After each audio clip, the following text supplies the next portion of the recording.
할렐루야.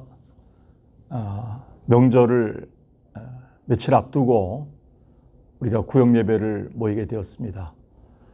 먼저 찬송을 하겠습니다. 여러분 특별히 마음이 분주할 텐데 오늘 이렇게 구역 예배로 함께해서 감사드립니다. 우리가 드릴 찬송은 270장 찬송 부르겠습니다. 270장 변찮는 주님의 사랑과 거룩한 보혈의 공로를, 변찮는 주님의 사랑과 거룩한 보혈의 공로를 우리 다 찬양을 합시다. 주님을 만나볼 때까지. 새 찬송가 270장입니다. 통일 찬송가는 214장 되겠죠. 270장 찬송, 변찮는 주님의 사랑과, 통일 찬송가는 214장 되겠습니다. 변찮는 주님의 사랑과 거룩한 보혈의 공로를 우리 다 찬양을 합시다. 주님을 만나볼 때까지 예수는 우리를 깨끗게 하시는 주시니 그의 피 우리를 눈보다 더 이게 하셨네. 우리를 깨끗게 한 피는 무궁한 생명의 물일세.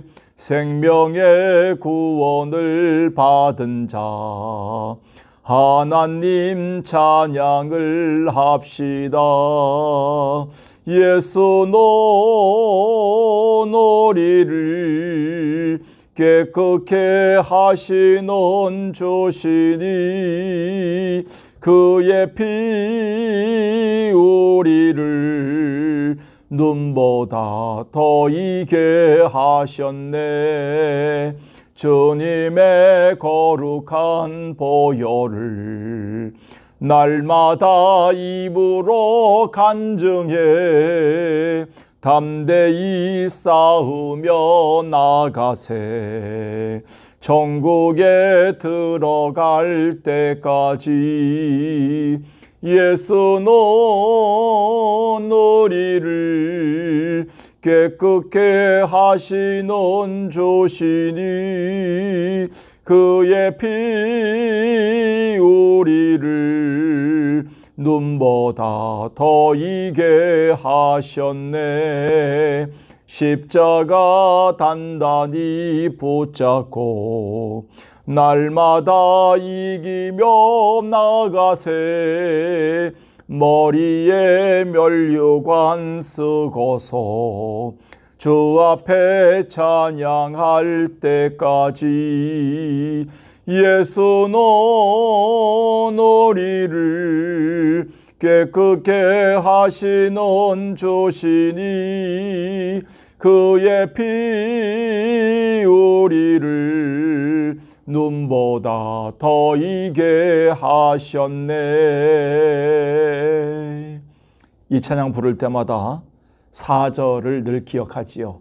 오늘도 십자가 단단히 붙잡고 날마다 이기며 나가세. 머리에 면류관 쓰고서 주 앞에 찬양할 때까지. 이전에 우리가 통일 찬송가를 부를 때는 십자가 튼튼히 붙잡고, 사실 그 말씀이 좀 늘 찬양이기 때문에 어색하지 않았지만 문법적으로 볼 때는 튼튼히 붙잡는다는 말이 좀 어색했죠. 근데 새 찬송가에는 십자가 단단히 붙잡고 날마다 이기며 나가세. 세월이 흐를수록 이게 진리인 것 같습니다. 오늘도 십자가 단단히 붙잡고 날마다 이기며 나가세. 십자가는 예수 그리스도입니다. 우리를 위해서 희생하신 예수 그리스도의 사랑입니다. 하나님의 보호하심과 일평생토록 우리를 지켜주시는 하나님의 그 놀라운 견인의 은혜입니다. 오늘도 그런 각오로 하나님께 나갈 때 우리의 삶에 하나님의 능력이 함께할 줄로 믿습니다.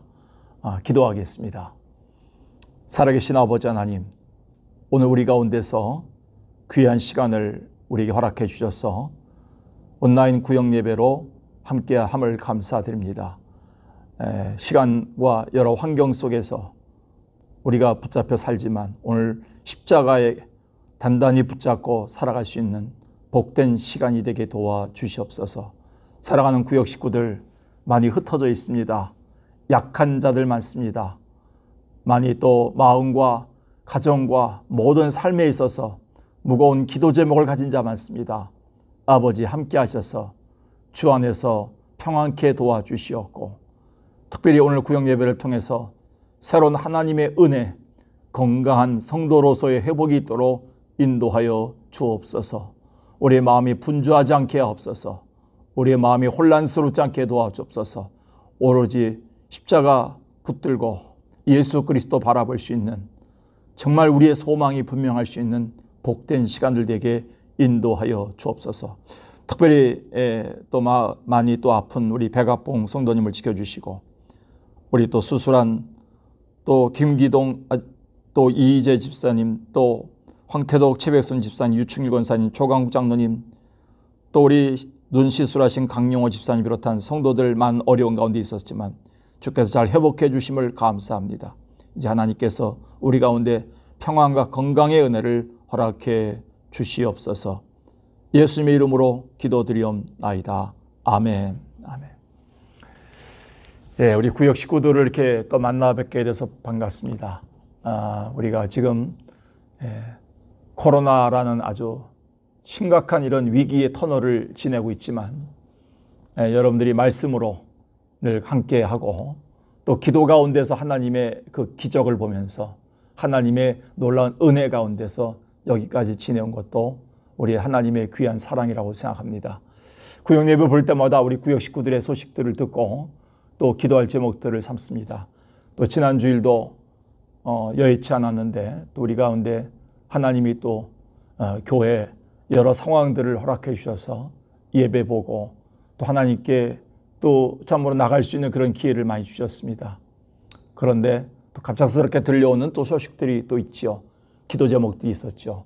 우리 김희순 권사님의 또 남편이신 백악봉 성도님이 심근경색으로 또 의정부 성모병원에 들어가셔서 긴급 시술을 받는 일이 있었습니다. 빨리 회복됐으면 좋겠습니다. 그리고 우리 김기동 집사님도 이제 요양원에 계신데 치유가 됐으면 좋겠습니다. 그리고 이제 우리 강용호 집사님도 지난주에 눈 시술을 이제 며칠 전에 받았는데 완전한 회복이 있었으면 좋겠고요. 우리 그동안 병원에 입원하셨던 분들 중에서 또 이제 집에 와 계시지만 기저질환이 계신 분들 한두 분이 아닙니다. 모두 가운데 또 하나님의 치유하심이 참으로 골고루 나타났으면 좋겠습니다. 담임 목사가 바라는 게 무엇이겠습니까? 우리 성도들의 가정과 자녀들의 복된 소식입니다. 그러나 또 여러 가지 무거운 소식들, 기도 제목이 있을 때는 여러분이 얘기해 주십시오. 전심으로 우리가 기도하면서 그 역사를 바라도록 그렇게 하겠습니다. 오늘도 변찮는 주님의 사랑이 우리 가운데 나타나는 그런 구역원들이 됐으면 좋겠습니다. 구역원들 중에 연락이 안 되신 분들이 있죠. 그분들과도 여러분들이 자주 연락을 하셔서 접속하셔서 특별히 그들의 사정과 기도 제목을 알고 저한테 말씀드리면 좋겠습니다. 여러 성도들이 또 담임 목사를 위해서 기도도 하고 교역자들을 위해서도 많이 기도하고 때로는 방문해서 격려도 해주시고 하시는데 늘 고맙습니다. 이런 때일수록 서로가 돌아보고 기도하면서 서로 격려의 공동체가 되는 것이 우리의 모습이 아닐까. 그래서 제가 지난 두 번에 걸쳐서는 건강한 교회 그리고 건강한 성도가 어떤 모습이어야 되는가를 우리가 살펴보았습니다. 특별히 누가복음 2장 이후부터는 그 예수 그리스도의 건강한 모습, 예수가 바로 교회의 모형이 아니겠습니까? 예수 그리스도가 건강한 모습으로 우리에게 건강한 성도가 어떻게 되어야 할 것인가에 대한 모범을 보이셨다는 것이죠. 그리고 지난주에는 요한계시록을 통해서 몇 개의 교회를 책망도 하시고 주님께서 평가도 해주시면서 건강한 교회가 어떤 교회인가를 빌라델피아 교회를 통해서도 우리를 고찰하게 했습니다. 오늘은 그 마지막 순서로 우리가 건강한 교회, 건강한 성도가 어떤 모습이어야 되겠는가, 특별히 그 교회로 집중해서 볼 때 오늘은 사도행전을 중심으로 6장의 말씀이지만 4장, 5장, 6장에서 조금씩 보면서 건강한 교회 모습을 생각해 보도록 하겠습니다. 여러분, 그 2000년 전 교회, 바로 하나님 세우신 예루살렘 교회가 어려움도 많았습니다. 핍박도 많았고요. 고통도 많았고요. 순교자도 생겼고요. 로마의 지배 아래서 얼마나 많은 박해가 있었겠습니까? 그럼에도 불구하고 성령의 역사는 엄청나게 강하게 역사했죠. 그래서 하나님은 우리 가운데서 예루살렘 교회를 통해서 건강한 교회가 무엇인지를 우리에게 익히 보여주셨습니다. 이 교회는 위기가 없어서 건강한 교회가 아닙니다. 물질이 항상 풍족해서 건강한 교회가 아닙니다. 문제와 갈등이 없어서 건강한 교회가 아닙니다. 이 교회는 문제도 많았고 갈등도 많았고요. 다툼도 있었고요. 핍박도 있었고요. 궁핍함도 있었습니다. 그리고 상상치 못했던 어려움들이 많이 찾아왔던 교회죠. 그럼에도 불구하고 주님은 이 예루살렘 교회를 건강한 교회 모형으로 삼고 우리에게 늘 보여주고 계십니다. 그게 사도행전이 되겠죠. 초대교회의 대표적인 교회는 예루살렘 교회다. 가장 핍박이 많았고 눈물이 많고 슬픔이 많았지만 주님은 건강한 교회로 평가해 주고 있고, 초대교회의 이 모습을 우리가 회복하고자 하면서 교회 부흥을 얘기할 때 초대교회 하면 바로 예루살렘 교회를 얘기하고 있습니다. 사도행전 4장을 한번 보겠습니다. 사도행전 4장에 보면 사도행전 4장을 먼저 들어가 있습니다. 사도행전 4장에 찾으셨습니까? 사도행전 4장. 사도들이 백성에게 말할 때 제사장들과 성전 맡은 자와 사두개인들이 이르러 예수 안에 죽은 자의 부활이 있다고 백성을 가르치고 전함을 싫어하여 그들을 잡음에 날이 이미 저물었으므로 이튿날까지 가두었으나 말씀을 듣는 사람 중에 믿는 자가 많으니 남자의 수가 약 5,000명이나 되었더라. 여러분, 이 초대교회의 이 부흥의 역사는요, 참으로 감옥에서 일어났어요. 그리고 핍박 가운데 일어났어요. 예수 그리스도를 전하는 것, 부활의 소식을 전하는 것을 싫어해서 그 당시에 제사장들과 성전 맡은 자와 사두개인들이 이 사도들을 잡았죠. 특히 베드로와 요한을 꽁꽁 매서 복음을 전하지 못하게 가두었죠. 근데 어떻게 반응했습니까? 13절을 보겠습니다. 4장 13절에 보니까요, 그들이 베드로와 요한이 담대히 말함을 보고 그들을 본래 학문 없는 범인으로 알았다가 이상히 여겨 또 전에 예수와 함께 있던 줄 알고 또 병 나은 사람이 그들과 함께 서 있는 것을 보고 비난할 말이 없는지라 명하여 공회에서 나가라 하고 서로 의논하여 가라되, 이제 그들에게 이제 위협을 느낀 거죠. 이 사두개인들과 이 성전 맡은 자들이. 그래서 17절 이후에 봅시다. 4장 17절. 이것이 민간에 더 퍼지지 못하게 그들을 위협하여 이후에는 이 이름으로 아무에게도 말하지 말게 하고 그들을 불러 경고하여 도무지 예수의 이름으로 말하지도 말고 가르치지도 말라. 그러니까 설교를 막은 거예요. 그러니까 전도를 막은 거예요. 하나님 말씀을 논하는 것 자체를 막은 거예요. 하나님 말씀의 능력이 있는데 하나님 말씀을 전하지 못하게 하는 것은 교회가 문을 닫으라는 거예요. 교회의 가장 큰 위기죠.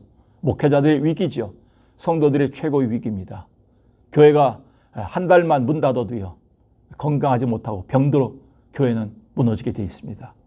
이 위기 때 19절에 봅시다. 4장 19절에 보니까 베드로와 요한이 대답하여 이르되 하나님 앞에서 너희의 말을 듣는 것이 하나님의 말씀을 듣는 것보다 옳은가 판단하라. 우리는 보고 들은 것을 말하지 아니할 수 없다 하니, 관리들이 백성들 때문에 그들을 어떻게 처벌할지 방법을 찾지 못하고 다시 위협하여 놓아 주었으니 이들 모든 사람이 그 된 일을 보고 하나님께 영광을 돌리미로다. 이 표적으로 병나은 사람은 40여 세나 되었더라. 여러분, 위협을 느끼고요, 위기 가운데 몰아넣었다고 교회가 무너지는 것은 없습니다. 성도들도 마찬가지입니다.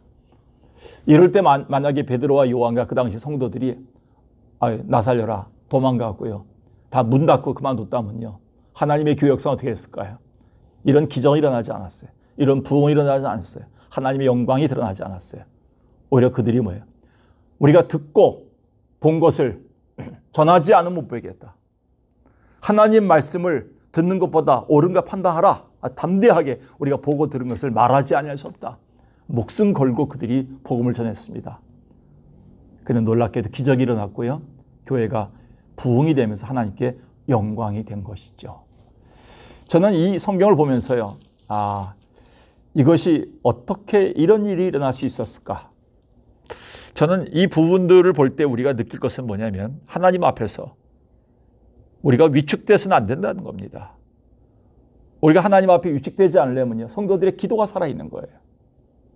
여기 보면 베드로와 요한이요, 참으로 23절에 봅시다. 23절에 보면 사도들이 노임에 그 동료들에게 가서 제사장들과 장로들의 말을 다 알리니 그들이 듣고 한 마음으로 하나님께 높여 기도했습니다. 합심기도한 거. 이게 합심기도, 통성기도의 어떤 기초를 할 수 있죠. 이들이 합심기도했습니다. 무엇을 위해 기도했을까요? 교회 위기를 위해서 기도했습니다. 건강한 교회, 건강한 성도는요, 위기 가운데서도요, 합심기도하는 식구들이 있어야 돼요. 특별히 구역이 왜 필요합니까? 이렇게 좀 코로나 상황이 와서 우리는 구역도 못 모이고 또 얼굴 본 지도 오래됐고 연락도 없고 이런 상황들이 많은데 이건 위기입니다.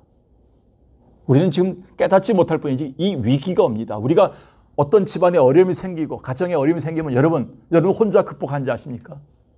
담임 목사와 성도들과 특히 구역원들이 얼마나 많이 기도하는지 아십니까? 구역장들과 구역 인도자들이 그 소식을, 기도 제목을 담임 목사한테 알리고 또 주변 사람들 알려서 눈물을 흘려 기도하더라고요. 우리는 그 역사로 지금까지 지내온 거예요. 여러분 4장 31절 다시 봅시다. 4장 31절 보니까요. 빌기를 다하며 모인 곳이 진동하더니 무리가 다 성령이 충만하여 담대히 하나님 말씀을 전하니라. 여러분 어떻게 됐습니까? 하나님의 역사가 계속 일어난 거예요. 말씀이 계속 증거하게 된 거예요. 그러니까 32절 이후에 물건을 서로 통용하면서 자기 물건을 자기 것이라고 주장하는 자가 없어요. 밭을 갖다 바쳤어요. 가난한 자들을 위해서 자기의 있는 돈을 갖다 바쳤어요. 이런 역사들이 일어난 거예요. 교회 작정헌금 하십시오. 누를 도와줘야 됩니다. 선교헌금 해야 됩니다. 이렇게 강조하는 교회는요, 건강하지 못한 교회예요. 어떤 부흥회 같은 거 집회해갖고 작정기도하고 뭐 돈 얼마 내야 되니, 사실 이런 교회가 건강한 교회겠습니까? 근데 하나님 말씀이 흥왕하고 담대하게 기도하면서 성도들이 앞으로 나갈 때 하나님의 교회는 스스로 변화가 되고요. 그들이 서로 통용하고 구제하고 선교하는 일이 일어났다는 겁니다. 그래서 초대교회는 그래서 문제가 없어서 건강한 교회가 아니라, 궁핍하지 않아서 건강한 교회가 아니라 어려움과 궁핍 속에서도 합심해서 기도하고 저들이 담대하게 믿음으로 나갔기 때문에 건강한 교회가 된 겁니다. 여러분, 우리 교회가 건강한가요? 여러분의 성도의 신앙, 여러분의 신앙이 건강한가요? 우리의 삶 속에서요, 육신은 약해지더라도요, 하나님을 향한 기도가 살아있고요, 성도들을 향한 우리의 어떤 관심과 그리고 저들을 향해서 베풀고자 하는 마음이 살아있는 그런 삶, 그게 건강한 성도의 삶이 아닐까요? 여러분 한번 5장을 넘어가겠습니다. 사도행전 5장, 그 다음 5장을 넘어요. 오늘 6장까지만 보겠습니다. 5장에 보면 이 교회에 또 위기가 생깁니다. 어떤 위기를 보내고 또 부흥이 되다 보면, 또 교회가 잘 부흥하다 보면 이것은 끝난 게 아니에요. 우리 인생사가 마찬가지듯이 교회사도 마찬가지입니다. 우리의 신앙의 삶도 마찬가지예요. 또 문제를 넘고 이겨내서 부흥하고 기적이 일어나고 하다가도 또 문제가 생긴 거예요. 5장에 아나니아, 삽비라 부부 사건이 일어납니다. 그들이 땅이 있었는데 땅을 팔아서 헌금을 하기로 했던 것 같아요. 근데 그들이 그 판 것 중에 얼마를 감췄습니다. 부부가 상의했겠죠. 근데 3절을 보니까 베드로가 이르되 아나니아야, 어째 사탄이 내 마음에 가득하여 내가 성령을 속이고 땅값 얼마를 감췄느냐. 그러니까 중요한 것은요, 헌금을 하려다가 헌금 안 한 게 죄가 되는 게 아니에요. 오해하지 마십시오. 하나님께 이만큼 드리려고 했는데 제가 헌금 못하고 있다, 하나님 치신다, 그게 아니라는 거죠. 우리 하나님 그런 하나님 아닙니다. 베드로가 지적했듯이요, 하나님의 교회는요, 하나님 앞에 정직해야 돼요. 사람들 앞에 정직해야 됩니다. 그것은 성령을 속여서는 안 됩니다. 성령은 우리 가운데 늘 역사하십니다. 아나니아 삽비라가 결국 속여서 땅판 값의 얼마를 숨겨두고 했는데, 그것을 솔직히 회개하고 베드로가 지적했을 때, 하나님 말씀으로 저들을 참으로 찔렀을 때 잘못했습니다, 정직해야 됩니다 라고 하나님께 돌아왔다면 괜찮았겠죠. 그러나 끝까지 우깁니다. 그때 베드로가 얘기했죠. 네가 사람을 속인 것이 아니라 날 속인 것이 아니라 하나님을 속인 것이다. 이 사건으로 아나니아가 먼저 엎드려 혼이 나가고 이 일을 듣는 사람들이 다 크게 두려워했지요. 젊은 사람들이 와서 시신을 메고 가서 장사를 지냈지요. 근데 3시간쯤 지나서 그의 아내 삽비라가 들어옵니다. 베드로가 그 땅판 값이 이것이냐라고 다시 테스트하죠. 근데 이 삽비라 역시 속이죠. 그리고 베드로의 책망을 받게 됩니다. 내 남편을 장사하고 들어온 지 얼마 안 됐는데 네가 영을 시험하느냐. 결국 베드로의 말 앞에 엎드려 혼이 나가고 그가 죽음을 당합니다. 참 이걸 보면요. 어느 땐 두렵기도 해요. 근데 그것을 그런 목적으로 성경을 쓴 건 아니시죠. 여기서 가장 많이 등장한 단어가 뭐냐면 이 일로 말미암아 이 일을 듣는 사람들이 크게 두려워하더라. 이 말은 다른 말로 얘기하면 경외함이 생기더라. 하나님을 두려워하게 됐다는 것이죠. 건강한 교회는요. 하나님을 두려워하는 교회예요. 하나님을 두려워하게 되면요. 성령을 속이지 않아요. 말씀과 기도 속에 정직한 사람이 돼요. 여러분 어떤지 모르지만 우리가 나이가 들면서요. 점점 더 우리가 변명이 생기고요. 점점 더 우리가 실수가 생겨요. 자꾸 이렇게 속이려는 마음, 어떤 그런 그 거짓이 자꾸 나올 수가 있어요. 정직하지 못할 수가 있어요. 이렇게 아나니아 삽비라처럼 이런 일로 인해서 한 교회 중직이 2명이나 죽는 일이 생겼다. 이거 교회 큰 위기입니다. 그런데 이 위기를 그들은 극복했죠. 12절 봅시다. 5장 12절. 사도들의 손을 통하여 민간인 표적과 기사가 많이 일어나며 믿는 사람이 다 마음을 같이하여 솔로몬 행각에 모이고 그 나머지는 감히 그들과 상종한 사람이 없으나 백성이 칭송하더라. 믿고 주께로 나오는 자가 더 많으니 남녀의 큰 무리더라. 15절에 심지어 병든 사람을 갖다 눕히니까 그들이 병이 낫고 16절에 보니까 병든 사람과 더러운 귀신 들린 사람이 다 나가겠습니다. 여러분 이 아나니아 삽비라 부부가 죽었으면 굉장히 큰 위기 아니겠습니까? 이 교회가 무너지지 않은 이유는 건강한 교회였기 때문에 그렇습니다. 기도가 살아있었고요. 하나님 말씀 앞에서 저들이 하나님을 경외했습니다. 그리고 더 모이기를 힘썼습니다. 그리고 같이 마음을 합해서 기도했습니다. 그 결과 이 교회는 더 큰 기적과 하나님의 역사를 보게 되었습니다. 오늘 우리는 이 부분을 통해서요. 초대교회 우리가 당한 그 어려움보다 더 큰 어려움들과 괴로움들이 많았던 교회 아니겠습니까? 5장 마지막 절 봅시다. 5장 42절 보겠습니다. 5장 42절. 성경은 이렇게 기록합니다. 특히 41절부터 보겠습니다. 사도들은 그 이름을 위하여 능력받는 일에 합당한 자로 여기심을 기뻐하면서 공회 앞을 떠나니라. 그들이 날마다 성전에 있든지 집에 있든지 예수는 그리스도라고 가르치기와 전도하기를 그치지 아니하니라. 이들이 겪었던 이 핍박과 어려움의 상황이 지금 우리 코로나를 겪는 상황과 더 어느 것이 더 중할까요? 더 어려웠던 시기일까요? 제가 생각해 볼 때 2000년 전에 로마의 압자에서 예수만 전해도 십자가에 못 박고 죽이고 잡아다가 매를 치는 그런 시대. 여러분 지금 코로나 시대는 우리가 전염병을 겪지만 이 정도는 아닙니다. 근데 초대교회는요 오히려 이런 일에 두려워하지 않았습니다. 우리가 점점 더 위축되지 않았으면 좋겠어요. 예배라든지 기도라든지 성도의 교제라든지 여러분 하나님 앞에 섬기는 거 위축되지 않았으면 좋겠습니다. 코로나 시대 때도. 그리고 42절에 있는 것처럼 날마다 성전에 있든지 집에 있든지 어디든지 간에 여러분 예수 그리스도를 전하세요. 전파하세요. 가르치세요. 끝까지 가르치세요. 이번 추석 때도 우리 가정에 가정 예배가 있어야 됩니다. 성경 말씀이 있어야 됩니다. 하나님 말씀이 선포되고 잠깐이라도 기도가 선포돼서 자녀들을 놓고 기도해 주세요. 그게 부모된 우리가 영적 제사장으로서 우리의 자녀들을 가르쳐야 될 의무라고 생각합니다. 예수는 그리스도라고 얘기하세요. 이 말은 뭡니까? 예수님만이 소망이란 뜻이에요. 예수님만이 우리의 모든 것을 회복하고 치료할 수 있다는 뜻이에요. 그래서 예루살렘 교회는 핍박과 어려움과 궁핍과 힘듦이 많았지만, 사건들이 많았지만 무너지지 않고 건강한 교회가 된 것은 어디 있든지 간에 예수 그리스도가 소망임을 고백하고 가르치기를 즐겨했다는 것이죠. 그리고 예수를 위해 증거하다가 고통당하고 핍박당하는 거, 욕먹는 거, 그걸 기뻐했다는 거예요. 오히려 고난을 기쁨으로 여기고 저들이 나갔다는 것입니다.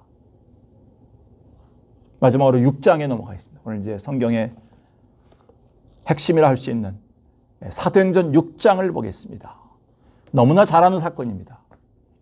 6장 1절에 그때 제자가 더 많아졌는데 헬라파 유대인들이 자기의 과부들이 매일의 구제에 빠짐으로 히브리파 사람을 원망하니 12사도가 모든 제자를 불러 이르되 우리가 하나님의 말씀을 제쳐놓고 접대를 일삼는 것이 마땅하지 아니하니 형제들아 너희 가운데 성령과 지혜가 충만하여 칭찬받는 사람 7을 택하라. 우리가 이 일을 그들에게 맡기겠다.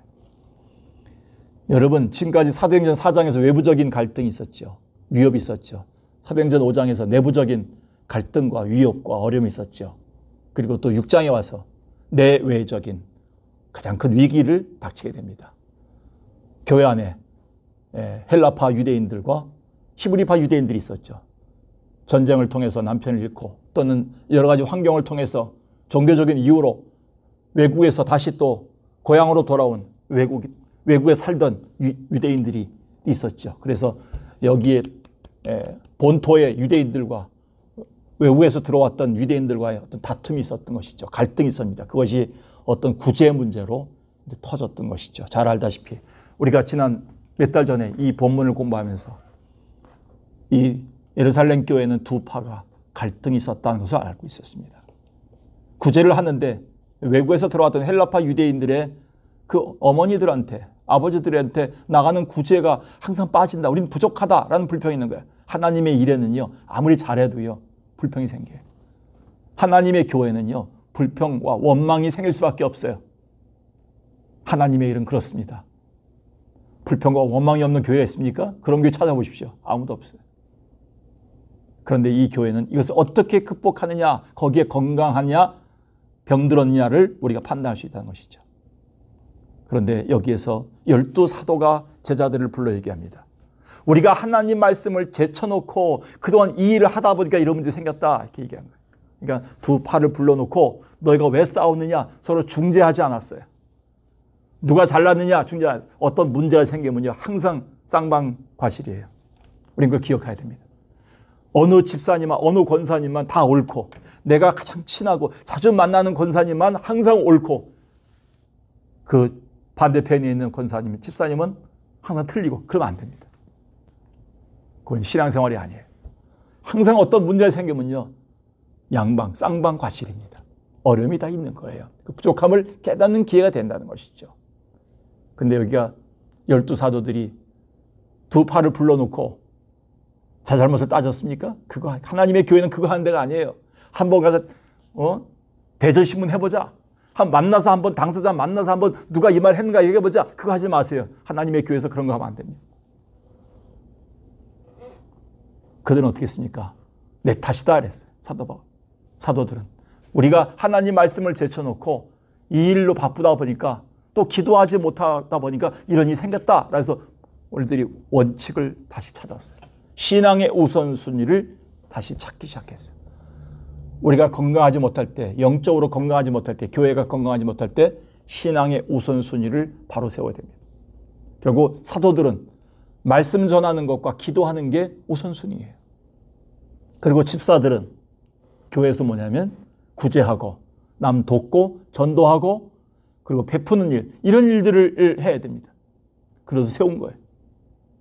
그래서 사도들이 하는 일과 목회자들이 하는 일과 일반 성도들이 하는 일을 이렇게 서로 우선순위를 분배해서 일을 하기 시작하면서 건강한 교회가 된 겁니다. 신앙의 우선순위가 분명히 됩니다. 말씀과 기도가 우선순위로 올라올 때 건강한 교회가 되었다는 것이죠. 우리 가정도 마찬가지입니다. 말씀과 기도가 우선순위가 될 때 건강한 교회가 될 수 있고 건강한 가정이 될 수 있습니다. 그리고 성경에 보니까요. 7 집사를 택합니다. 7 집사를 택하는데 7 집사 중에 그 이름이 나옵니다. 5절부터 보면 스데반과 빌립과 브로거로와 니가노로와 디몬과 바메나와 유대교회. 근데 여기 이름들이 헬라파의 어떤 헬라식의 이름이 많아요. 그러니까 7명 중에 거의 한 5명 이상은 헬라 사람들을 세웠다는 거예요. 헬라에서 온, 외국에서 들어왔던 유대인을 세웠다는 거예요. 혀도 꼬부라지고 말도 변하고 이렇게 이름도 좀 외국식으로 되어 있는 사람들. 유대인들을 볼 땐, 본토 유대인들을 볼 땐 굉장히 눈에 가시죠. 그런데 그들을 5명 세웠어요. 그리고 그 유대파, 히브리파 유대인들을 한 2명 정도 세웠어요. 정확하지는 않습니다. 그러나 대다수가 헬라파 유대인들을 더 많이 세웠다는 겁니다. 이걸 통해서 뭘 배웁니까? 저는 하나님의 뜻에 순종하고자 하는 그들의 모습입니다. 이럴 수 있냐? 우리가 더 많이 세워져야 되는데 왜 너희들이 많이 세워졌냐? 돈을 나누고 구제하는 어떤 쌀을 나누는 일에 있어서 오히려 헬라파 유대인들의 숫자가 더 많아진 거예요. 그 담당자들이 많은 혜택이 더 있겠죠. 그런데 히브리파 유대인들이 불평하지 않았어요. 하나님의 뜻에 순종할 수 있는 교회예요. 서로 생각이 다르고 옥신각신하고 서로 싸우더라도 그들이 기도하고 하나님의 뜻에 맡겼을 때 그 하나님의 뜻대로 행할 수 있는, 거기에 순종할 수 있는 교회가 진짜 건강한 교회예요. 우리는 서로 생각이 다를 수가 있어요. 근데 기도하고 결정한 일이면 그때 순종할 수 있는 태도, 순복할 수 있는 그 자세, 난 그것이 건강한 성도라고 생각합니다. 결국 그래서 초대교회는 분란이 없이 아름다운 구제를 하게 되었던 것이죠. 오늘 여기에 성경에서 볼 때 저는 건강한 교회의 특징을 볼 수가 있습니다. 사도들은 자기들이 해야 될 위치, 말씀 전하는 것과 기도하는 위치에 서서 이제는 제대로 하나님의 교회를 담당하기 시작했고요.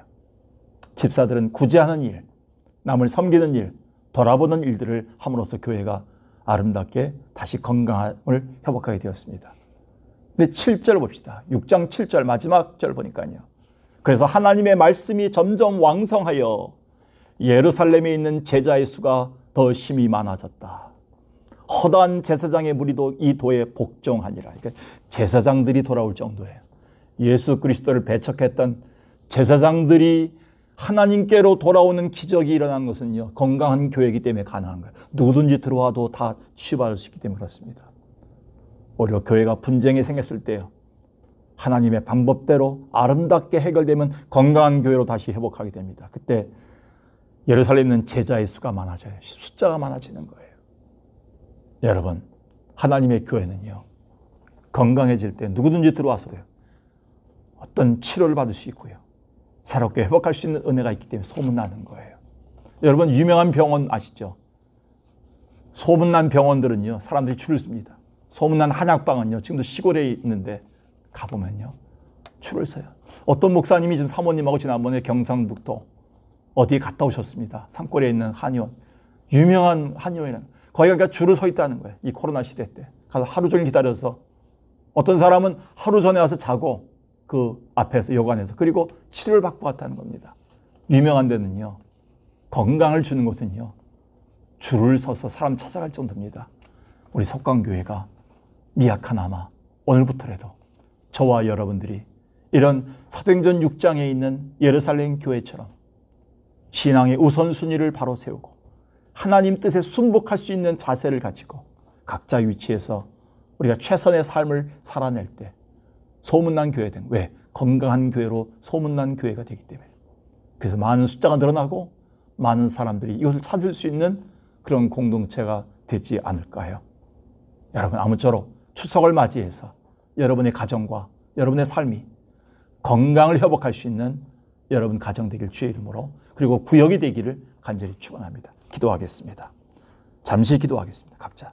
살아계신 아버지 하나님, 우리에게 건강한 교회, 건강한 가정, 건강한 우리 성도의 모습을 회복할 수 있도록 지난 3주 동안 우리가 말씀을 보고 같이 고찰하며 내 자신을 돌아보게 하심을 정말 감사합니다. 하나님, 우리는 건강하지 못해서 우리가 병들어 있는 영혼 때문에 혹시 주변 사람들이 점점 썩어가고 있지 않는지요?